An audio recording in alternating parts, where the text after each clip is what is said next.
Hi, everybody. Good afternoon. I hope you are having a good week so far.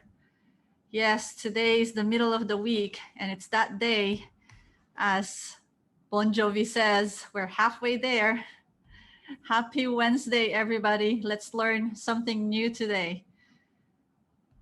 I'm Dr. Mary Ambach. Unfortunately, my partner, Dr. Rogers, is not able to attend our webinar today. We do these webinars every second Wednesday of the month, and we choose special topics that we think might be of interest to you, our viewers. Our topic for today is herniated discs, which is a fancy term for bulging discs. My patients always ask me, what's the difference between the two? They're the same thing. We want to talk about herniated discs and if cell therapies can help with this condition.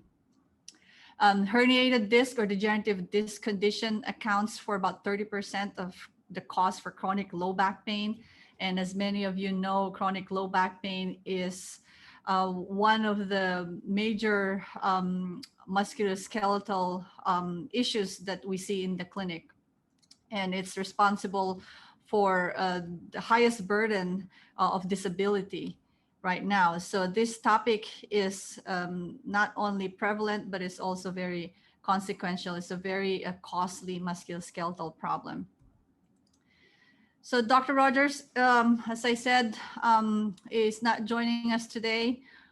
He is the founder of San Diego Orthobiologics Medical Group. We are both board certified in physical medicine and rehabilitation, and we're both fellowship trained in spine and interventional pain management and regenerative medicine.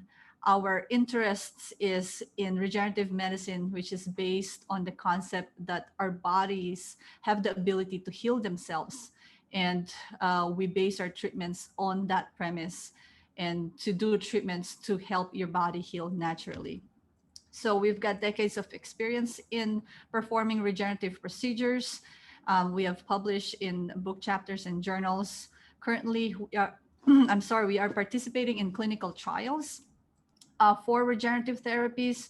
We have a knee osteoarthritis stem cell study that's ongoing, and we also have a study on degenerative discs for low back pain using platelet-rich plasma and bone marrow concentrate.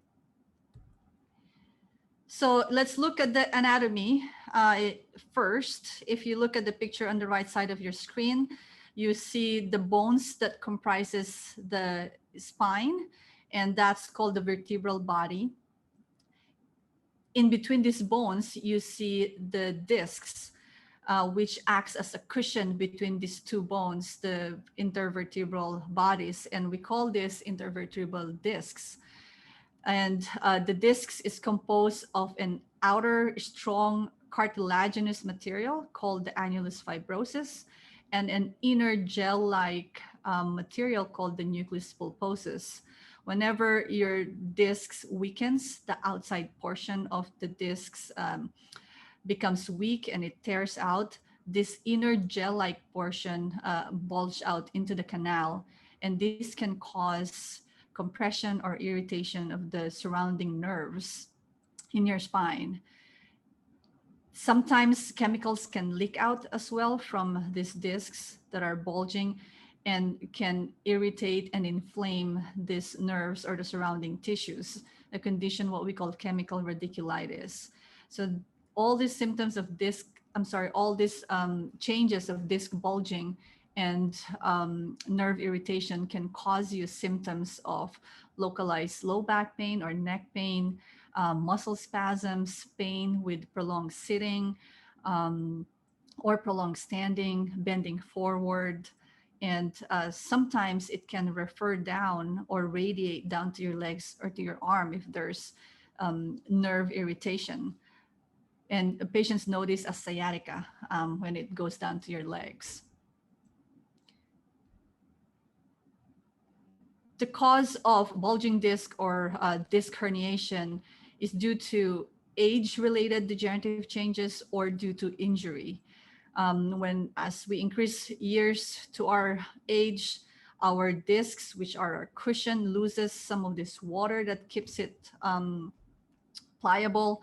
So we lose the hydration, the disc gets drier. That can make it more prone for tearing out or for degeneration. And then we lose some of that height and the disc becomes collapse.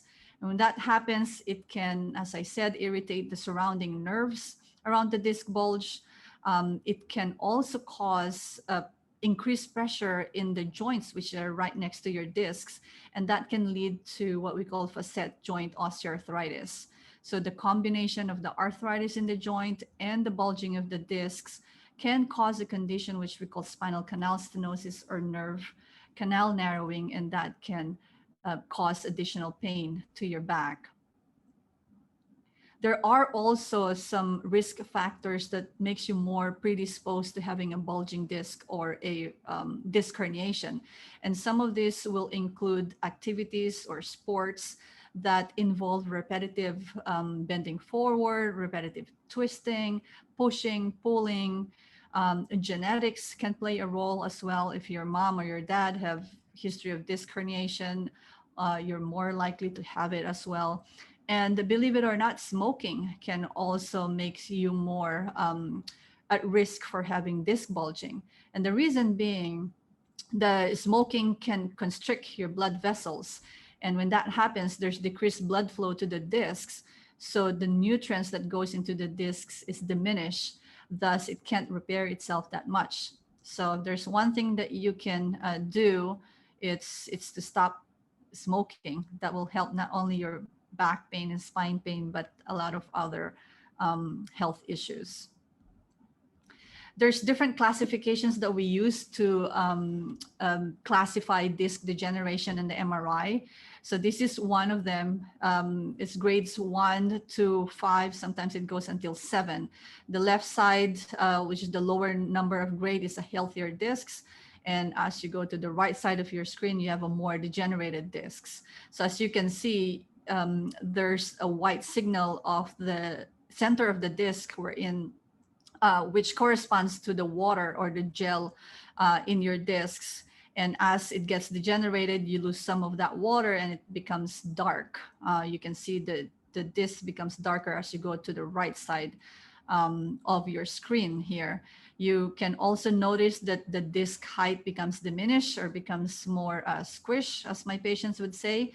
And you lose some of that height, and you can also see some disc bulging as your disc becomes more degenerated. If you look at grade 2 here, you can see the back of your disc is nice and straight. But if you look at grade 5 here, you can see a disc that's bulging out. So different kinds of classification. Most patients lie in the grade 3 to grade 4 category. The more severe ones are in the higher grades. And the standard treatment for this condition is a good course of physical therapy to maintain spinal flexibility and spinal strengthening, anti-inflammatory medications to keep the inflammation at bay, maybe some medications for severe pain. And if you fail this, there's different kinds of injection therapies, most specifically, injections into the epidural space, which you probably know as epidural steroid injections. And if you fail all these treatments, there are several surgical interventions for this condition. The problem with most of these treatments are they are designed for symptomatic relief or pain relief. And there is really no current adequate treatment for patients who have failed standard treatments while waiting for a surgical intervention until now. So that's where orthobiologics or cell therapies come in. Orthobiologics, as you know, they are cells or tissues or substances from the cells that are designed to facilitate the healing of our body and repair damaged tissues. This can include your platelets, which is the cell that we are interested in for PRP or platelet-rich plasma, stem cells, other proteins and growth factors that are involved in the healing process. So platelet-rich plasma is the most common cell that we use in the clinic. It is a concentrated amount of platelets within your plasma, which is the blood fluid. And we can concentrate your cells up to 8 times, 10 times more than your body concentration. And we want to do that because we want to have a supraphysiologic amount of growth factors, because it's these growth factors that are involved in your healing process. What the platelets do is they stimulate a blood vessel formation so that more nutrients can get into that area to help with healing. They facilitate tissue regeneration. They facilitate stimulation of other healing cells to come to the area, and they also help with inflammation. There's different types of PRP. There's probably about 20 different kinds of repairing your PRP, or even more. These are just some of them. And depending on your orthopedic condition, we tailor the kind of PRP depending on what you need. For example, the yellow PRP on the right here is probably something that we will use for your spine, or the one on the left here, the red PRP, is probably something that we use for certain types of tendon injuries. So there's different kinds of preparing your PRP. We use different kinds of centrifuge machine. We also have the ability to do a manual preparation, and that's how we can personalize and tailor your biologic treatment depending on your condition. So we're not using just one centrifuge for all our PRP treatments, and I think that's what makes us unique, is we can customize it. If you look at the upper right side of your screen, that is a laminar hood machine, and that is where we process all our cells and biologics, and that purifies the air and prevents contamination of your cells and tissues. We also have a cell counter, which is the right lower picture, wherein we're able to determine how much platelets we are giving to you for your treatment. Stem cells is the other kind of cells that you probably hear about when you're talking about regenerative therapy. We derive our cells from either the bone marrow or the fat. For the spine, we use bone marrow derived cells. Stem cells are unique cells because not only do they have the ability to replicate or renew themselves, they also have the ability to differentiate into other cells that are needed by the body. So for the spine, we use cells that are derived from the bone marrow. We call that BMAC, or bone marrow aspiration concentrate. It's a minimally invasive clinic procedure without the need for sedation. We get the bone marrow from the superficial aspect of your pelvic bone, which is what we call the iliac crest, as you can see here in the picture. So we are particularly interested in these adult stem cells that's called mesenchymal stem cells, or MSCs. And these mesenchymal stem cells are a specific type of adult stem cells that has the ability to differentiate into the tissues that we are concerned about with orthopedic injuries: bones, tendons, cartilage, muscle cells. And so this is our focus with regards to our orthopedic treatments. Dr. Kaplan, which is this physician this researcher on the middle here, is the father of MSCs. He named mesenchymal stem cells more than 25 years ago. And these MSCs are lying right next to your small blood vessels, and they're just staying there waiting for an injury to happen. And when they are called upon to work, they get activated and they start releasing all these different molecules and chemicals that are involved in healing your tissue, in regulating inflammation, controlling inflammation, and also in fighting infections. So this is how these MSCs, or your stem cells, work. So how does these cells help with regards to your disc herniation or your disc degeneration? Well, there has been some research that showed, both in animal and human trials, that showed that these cells actually increase the proliferation of your cells in your discs. They also increase the support tissue, what we call the extracellular matrix. They improve the hydration or the water content of your discs. They decrease inflammation, and they also support tissue healing.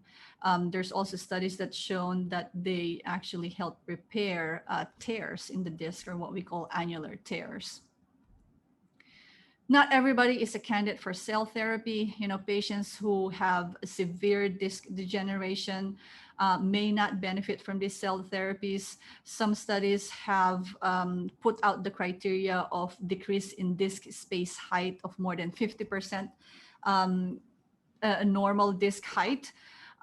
So that has been what we have been adopting. If you look at your image on the left here, you see that L5S1 discs is severely diminished, and that's probably severe enough, which will not be amenable for intradiscal cell therapy. Severe narrowing of the canal that creates compression of your nerve roots is also probably will result to a not significant clinical relief from this cell therapy, especially if you start developing neurologic symptoms of weakness or muscle atrophy. That's probably something that you need a surgical intervention for, and especially a spine that's unstable. Whenever you have spondylolisthesis or abnormal alignment of your spine, that can lead to unstable spine, and that is most likely going to need some surgical intervention. So what is the evidence for injecting cells into your discs? There's a lot of studies that has been published. This is one of them, and this particular research actually compiled different clinical trials and did a systematic review and came up with a conclusion. So on your left, this is the PRP research that they have published. They compiled data from 5 different clinical trials of injecting PRP into the discs, total of 90 patients in total with a follow-up of up to a year. And then on the right side of your screen is a research publication that compiled 7 different clinical trials, totaling 97 patients and up to about 72 months of follow-up. And their conclusion was the same, that patients who receive injections of PRP and bone marrow cells into their discs resulted in significant improvement in their pain and function with low complication rate. This is one of the earlier studies, excuse me, on using a platelet-rich plasma for disc degeneration. And what they did is they injected PRP into the discs of 47 patients, just one-time injection. And they compared this with the group wherein they injected contrast material. And they have shown that the PRP-treated group improved in their pain, in their function, and in their patient satisfaction. And this was maintained up to 2 years. And in fact, they did a follow-up study on this initial one, and they followed the group of patients that received PRP for up to 9 years. And what they saw was that these PRP-treated patients continued to have significant improvement in their pain, in their function, and their patient satisfaction up to 5 to 9 years. So which is pretty significant. Don't know of any other treatments that are available right now that can lead to that long of a pain relief and improvement. We published our own data back in 2018, wherein we use PRP for the less degenerated discs, and we use bone marrow cells for the more degenerated discs. And we found that at 18 months, 93% of the patients that were enrolled in the study showed more than 50% of pain relief and improvement in their function.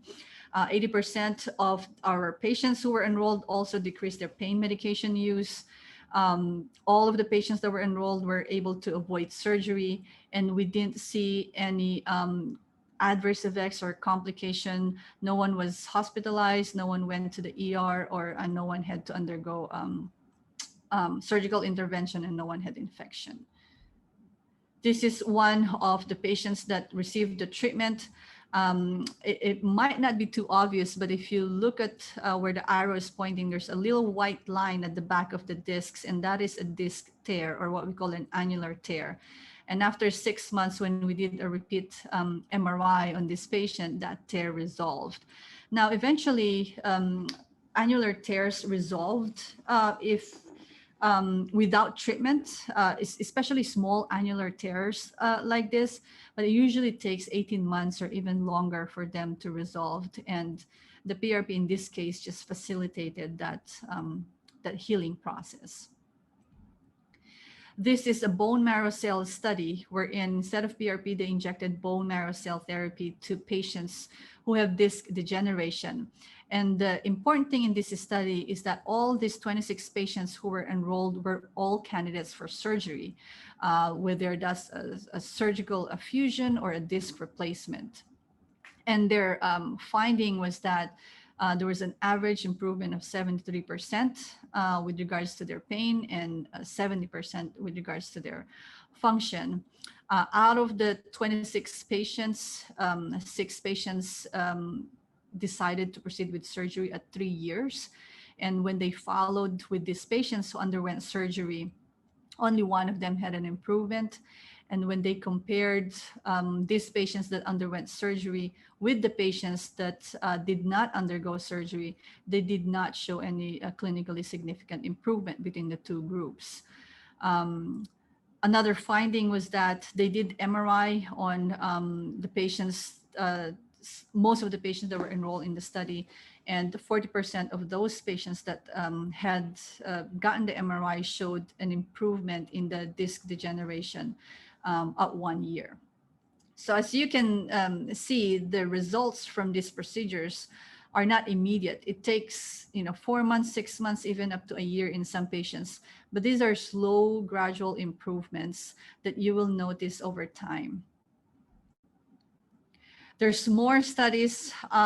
If you like reading these clinical trials, you can go to our website, www.sdomg.com, and then you can click on the resources, which is in the top right of your screen here, and then go down to research, click on research, and it will list all the different biologics that we use with the studies that are associated with them. And if you click on those title of the studies, it will send you to the link so that you can read the whole research. So for those of you who like reading things like this, we have a lot of things for you to read in our website. I am involved in another ongoing clinical trial, which is a multi-center study in the US. There's 4 centers across the US that is involved in this study. Total of 60 patients. And basically what we want to do is we want to compare PRP and a bone marrow for disc disease. So there's no study that has yet compared both of them. So this will be a very important landmark study. And our goal is to determine which disc conditions respond better with PRP, or which disc conditions respond better with bone marrow for disc disease. So I will keep you posted for that. Right now, we're probably about 8 months into the study. We're planning to follow these patients for 1 year. And so that's an exciting study that I will share with you once we have the results. There are other studies wherein instead of injecting the cells into the disc itself, they injected the cells in the space around the disc, what we call the epidural space. It's similar to when you receive epidural cortisone injection. It's a similar procedure, but instead of injecting cortisone, we're injecting your PRP. And in fact, there's probably about 6 to 7 clinical trials that I know of that has published results on this injection. These are just 3 of them. And you can see there's 250 patients in one study with a 2-year follow-up, another with 470 patients with a 2-year follow-up, and then a smaller study, which is the pilot study that used 10 patients, 3 months follow-up. But they all, their conclusion was that these patients who were treated with an epidural PRP actually improve these patients' symptoms, both of their low back pain and also their sciatica or their nerve root irritation. So another question that you might be asking is, are these treatments safe? There's hundreds of research that has been published over this span of the last 15 years or so regarding the safety of these biologics. especially platelet-rich plasma and bone marrow concentrate. For the spine, there's studies that show safety clinical studies up to 2 years, bone marrow up to 6 years. That's systematic review research that I talked to you about. Analyzed 90 patients and followed them up to 1 year, and only 2 out of those 90 patients had an adverse effect of tingling numbness in their leg, which resolved. And for the bone marrow concentrate, that research had a total of 97 patients, follow-up up to 5 years, and there was only 1 patient that had an adverse effect, and this was that the patient experienced disc bulge following the treatment. Now, they weren't sure if this disc bulge was a natural progression of the degeneration of the discs, or if the patient sustained a new injury that created the disc bulge. There's also 1 published case report of an infection into the disc, which they call spondylodiscitis, and they found that this is from a bacteria that's naturally in our spine or in our discs, and they also see that whenever they do spine procedures or surgeries in the spine. That's after using a certain kind of PRP. The patient also had other medical comorbidities, so it is unclear where the or what predisposed the infection. But nevertheless, these procedures are not without risks, and it is important to choose your physicians who will perform these procedures and make sure that they have adequate experience in using these biologics, and also in performing the procedures itself. Make sure that they're done under imaging guidance, whether that's ultrasound or fluoroscopy. For the spine procedures, we use predominantly for fluoroscopy, which is this machine behind me here. It's a live X-ray machine. And make sure that they do it in a clean, safe, sterile facility to avoid any side effects of infection or complications. So I think that's the end of our slides. So we can open the floor up for questions for those of you who have any questions regarding this topic. I'm going to stop my share so that I can see your questions that you have typed.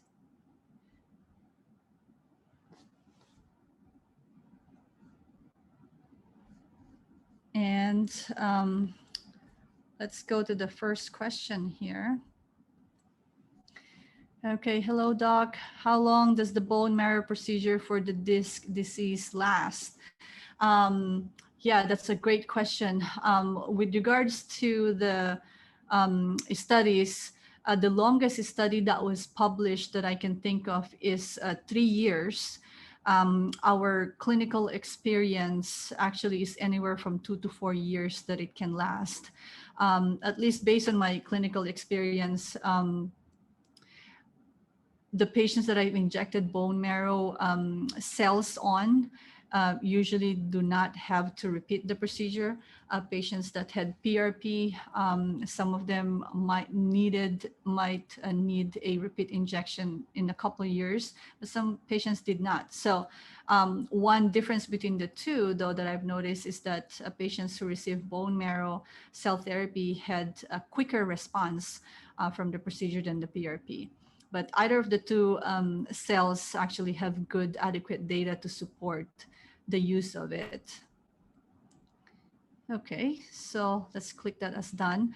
Next question, do you also inject facets if DJD? Yes, in fact, most, if not all, of these patients that have a degenerative discs also have degenerative joints.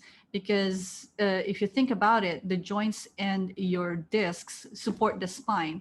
And if the disc is not 100%, all of that load is transferred to the joint. And now you have a joint that's also worn out or degenerated. So almost always is the case that you do have both. And if we do have the bone marrow cell therapy and we're performing disc therapy, most of the time we inject the facets as well. Okay, let me click that as done. Next question, how often do you need a new MRI after the PRP procedure is completed? So, all of you who have seen me in the clinic You probably heard this from me. The imaging studies don't always correlate with your MRI, right? We have patients that's got severe degenerative discs, severe spinal stenosis in their spine, and they don't have any symptoms. Or if they do, they have minor symptoms. On the other hand, I have patients that has mild disc bulges and mild arthritis, and they are in a lot of pain. So MRIs are usually not a good indicator of patient's function. Functional outcome measures do. So that's really what we monitor. We have a data biologics app wherein we can track our patients' progress, and that's what we monitor to see if these patients are effective. But with regards to the MRI, if we want to see any changes from a cell therapy injection, that usually doesn't happen until a year later. So that may be the earliest that we can get an MRI if we want to see if there's any changes in the discs or in the joints. And even if there's none, again, as I explained, we're more interested in your functional outcome rather than what your MRI looks like with regards to efficacy of these treatments. All right. Next question. If one is on the blood thinner, how long prior to the procedure would you have to stop taking, and how soon after can start taking again? So the blood thinners have different half-lives, so it depends on what blood thinner you're taking. Most of the time, we do stop them 1 week prior to the procedure and 1 week after the procedure. Patients who are on blood thinners, especially patients who've got heart conditions, we get clearance from your primary care physician or your cardiologist first. So don't stop them on their own. We need to get it cleared first, make sure it's safe before we stop your medications. But a good question. Also, some of these blood thinners or anti-inflammatories can affect your platelets. So that's one more reason why we stop it, aside from the bleeding side effect. All right. Next question. Do you treat degenerative disc disease at the T-spine? I personally don't. I know I talked about low back pain a lot because this is what most of the research has covered. And also it's just more common than a thoracic pain and cervical pain. There's probably only 2 physicians that I know in the country that does discs injection in the neck.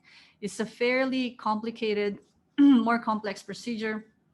And I don't do those procedures. There's not a lot of data that has been published regarding disc degeneration in the neck and in the mid-back. The approach is also complicated.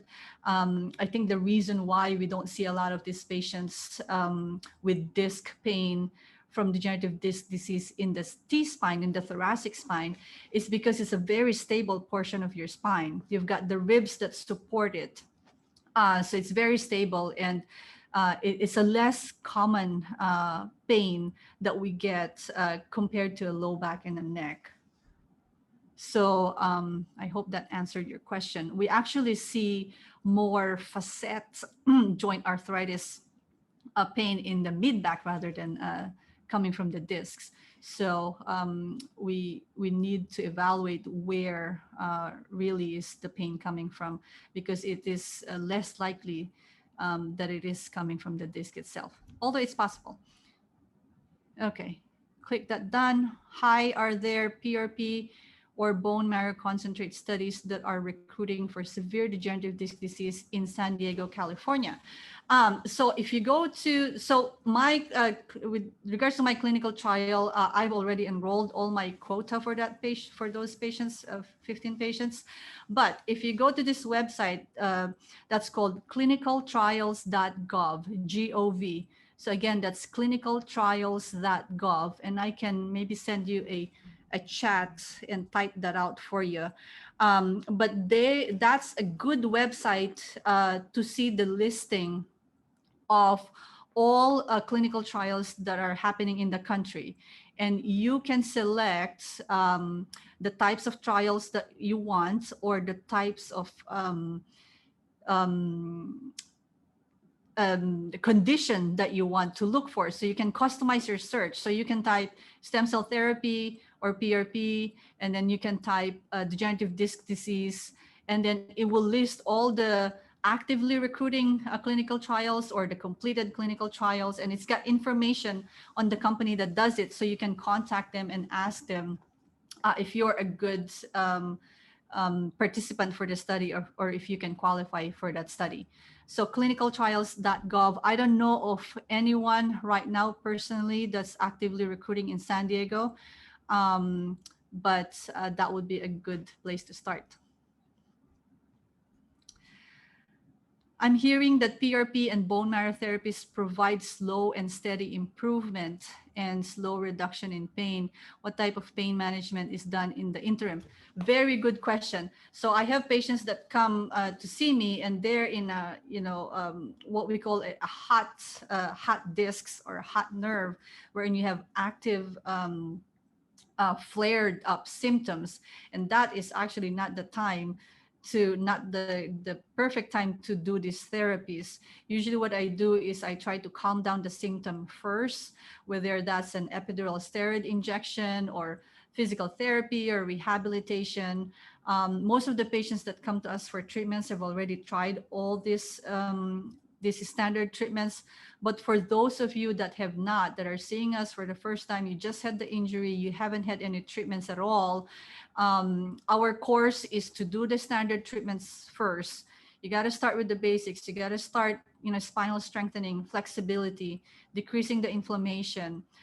So whether that's through injections or medications or other adjunctive therapies like acupunctures, we try to control the symptoms first and get you stable, because as you said, these therapies take time to kick in. It could be 4 months or 6 months, which is typical for the spine, or in some patients, it could be 1 year. But it is, as I said, a slow, gradual improvement in symptoms. You're not going to wake up and say, oh, I'm 100% better.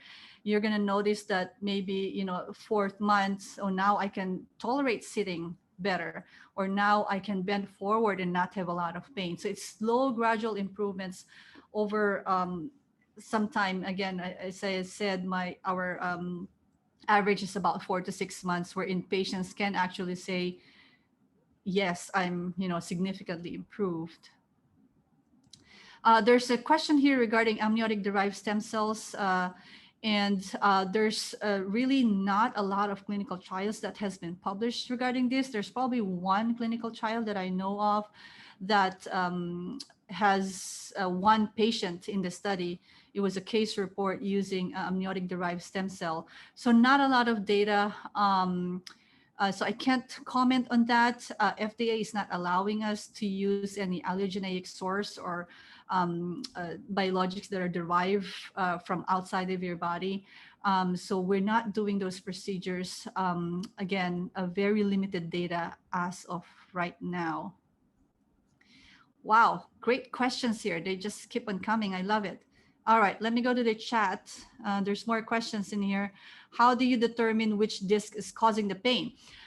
So there are specific clinical symptoms or presentation that are indicative of disc pain. So we get that from either your medical history when we interview you and talk to you about what's causing your pain, or other sources of information that can give us data.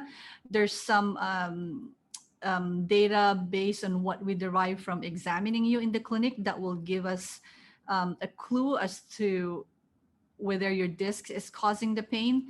There are diagnostic procedures as well that can objectively determine if the pain is coming from your discs. So there is this procedure that's called discogram or discography, wherein we inject a needle into your discs and inject some contrast study and basically try to recreate that pain in your discs. And if you say that, yes, that simulates my pain, then that's a positive response. But that's called a discogram. That's an objective study.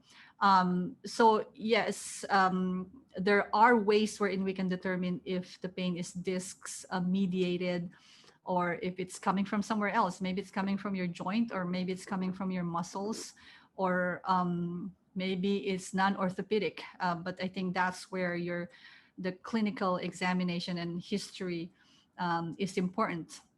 What if the MRI is inconclusive? That is most of the cases, is that the MRI doesn't really tell you the whole story, right? It will just give us an idea to see how severe is the degeneration, which areas are degenerated. Um, and it also rules out, I think most importantly, all the red flags. We want to make sure you don't have cancer or any abnormal mass in your spine. We certainly don't want to inject your spine if you do have cancer. We want to make sure that there's no fracture in your spine, that something is not out of alignment and unstable. So I think that's where MRI comes in, is not only does it show your spine in detail, but it also rules out all the other red flags that we don't want in your spine, and that maybe can give us information and determine if you're a good candidate or not. Does PRP work for annular tears? Yes. In fact, there has been research that has been published with regards to PRP healing annular tears. And annular tears are those tears in the outside portion of your discs, and they can be very painful. Having said that, I had patients who's got annular tears in probably 5 levels in their spine, and they have minimal discomfort. But if I have to choose which MRI findings would give me an idea of if that disc is hurting or not, it would be annular tear is one, and if these tears light up in the MRI on certain images of your MRI, we call that high intensity zone, or HIZ. Can these treatments cause further damage to the disc? That is actually a good question, and that is also something that we have asked ourselves. The needles that we use are small gauge, and when you get into the disc, does it create damage? Maybe it does. We don't really know. It hasn't been studied. But once you pull out the discs, because the discs is made of cartilage, usually the cells will just go into that area where the needle track is, and help with that healing process. So do I know the answer to that 100%? Probably not, but theoretically it can create damage. We haven't seen that in clinical practice, where in patients were actually worse after the intradiscal PRP, or have seen a new tear in the MRI after an intradiscal injection. We haven't seen that. But good thought. And it's something that hopefully we can study in more detail in the future. Does PRP work for disc pain caused by an instability? So it can work for disc pain, yes. But if you don't take care of what's causing the instability, then that disc pain can recur, or it can return.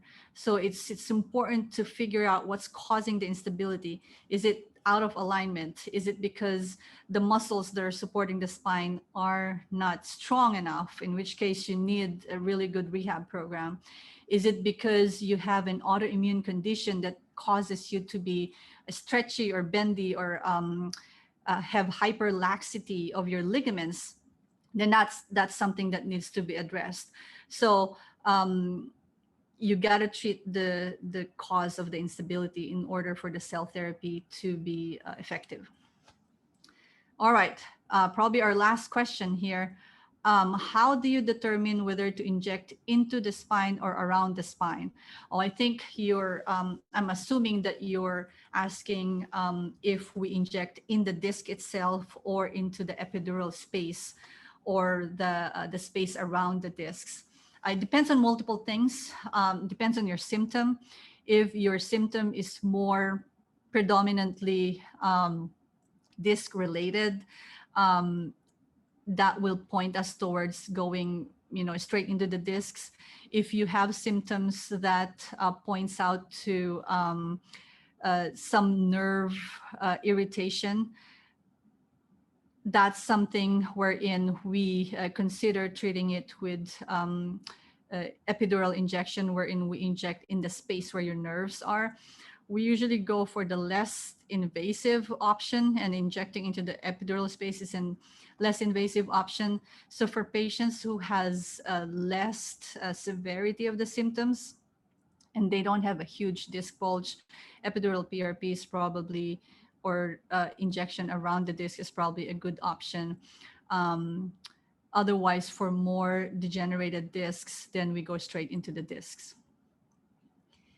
Do we know when Dr. Rogers will return? Hopefully very soon. He is getting stronger, and he is trying to get healthier so he can come back in the clinic. He's doing really well, though. Thank you so much for your concern and for asking about him. He's rehabbing himself so that he can be stronger, and he misses all of you guys. He misses all his patients, and we'll keep you posted and we'll let you know how he's doing, but he's doing really well. All right, let's see. I think that was our last question. Thank you very much for joining me today. Lots of great questions. As I said, this webinar, we do it every second Wednesday of the month. And then we also have an Ask the Docs series every first Wednesday of the month, wherein it's just an open question and answer session regarding orthopedic topics, and we choose the topics every month. Next month we're not going to have an Ask the Docs series, so watch out for any future announcements, either in your email, or you can follow us in Facebook. We usually put our announcements of seminars in there, or in our YouTube channel, or our Instagram. So thank you for joining us. And if you have any more detailed questions, feel free to contact us or email us, admin@sdomg.com, or call us in the clinic. Thank you, everyone, and have a great day. Bye-bye.